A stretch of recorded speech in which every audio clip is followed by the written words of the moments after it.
It is wise to know what comes first and what to do first. To begin anything in the middle or at the end is to make a muddle of it. The athlete who began by breaking the tape would not receive the prize.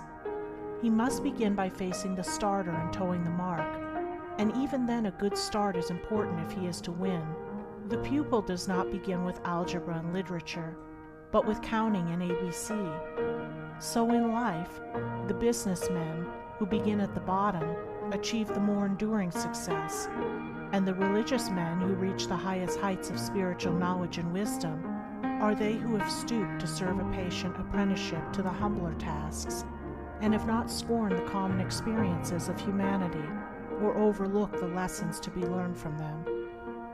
The first things in a sound life, and therefore in a truly happy and successful life, are right principles.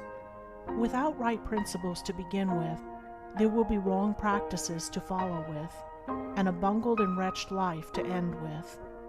All the infinite variety of calculations which tabulate the commerce and science of the world come out of 10 figures. All the hundreds of thousands of books which constitute the literature of the world and perpetuate its thought and genius are built up from the 26 letters. The greatest astronomer cannot ignore the 10 simple figures. The profoundest man of genius cannot dispense with the 26 simple characters. The fundamentals of all things are few and simple, yet without them there is no knowledge and no achievement. The fundamentals, the basic principles in life or true living, are also few and simple, and to learn them thoroughly and study how to apply them to all the details of life is to avoid confusion and to secure a substantial foundation for the orderly building up of an invincible character and a permanent success, and to succeed in comprehending those principles in their innumerable ramifications in the labyrinth of conduct is to become a master of life. The first principles in life are principles of conduct. To name them is easy. As mere words, they are on all men's lips. But as fixed sources of action, admitting of no compromise, few have learned them. In this short talk, I will deal with 5 only of these principles. These 5 are amongst the simplest of the root principles of life, but they are also those that come nearest to the everyday life, for they touch the artisan, the businessman, the householder, the citizen at every point.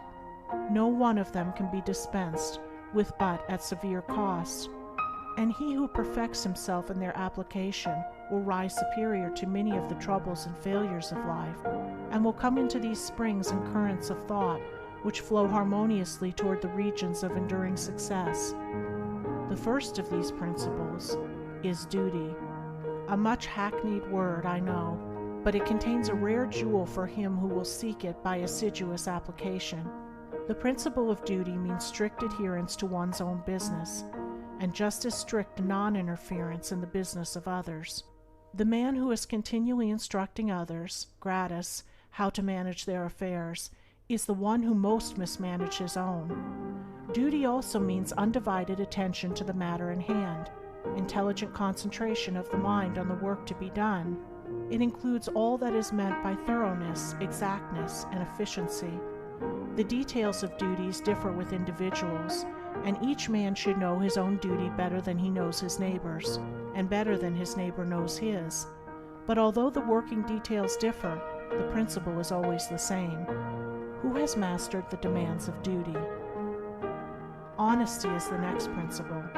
It means not cheating or overcharging another.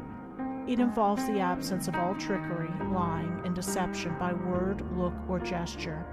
It includes sincerity, the saying what you mean, and the meaning what you say. It scorns cringing policy and shining compliment. It builds up good reputations, and good reputations build up good businesses, and bright joy accompanies well-earned success. Who has scaled the heights of honesty? Economy is the third principle. The conservation of one's financial resources is merely the vestibule leading towards the more spacious chambers of true economy. It means, as well, the husbanding of one's physical vitality and mental resources. It demands the conservation of energy by the avoidance of enervating self-indulgences and sensual habits. It holds for its followers strength, endurance, vigilance, and the capacity to achieve. It bestows great power on him who learns it well. Who has realized the supreme strength of economy? Liberality follows economy. It is not opposed to it. Only the man of economy can afford to be generous.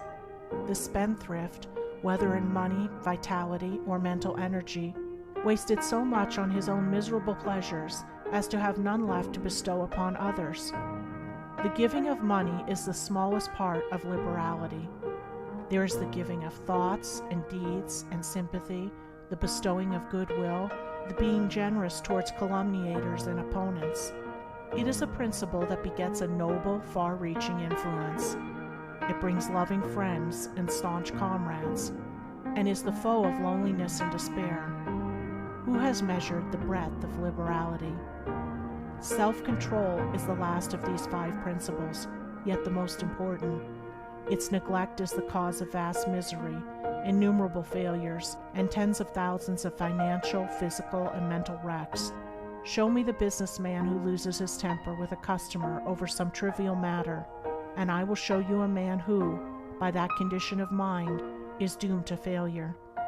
If all men practiced even the initial stages of self-control, anger, with its consuming and destroying fire, would be unknown. The lessons of patience, purity, gentleness, kindness, and steadfastness, which are contained in the principle of self-control, are slowly learned by men, yet until they are truly learned, a man's character and success are uncertain and insecure.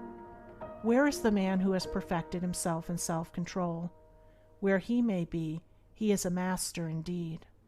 The 5 principles are 5 practices, 5 avenues to achievement, and 5 sources of knowledge.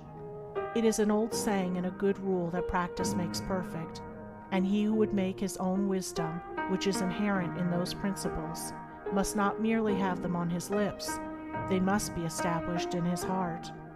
To know them and receive what they alone can bring, he must do them, and give them out in his actions.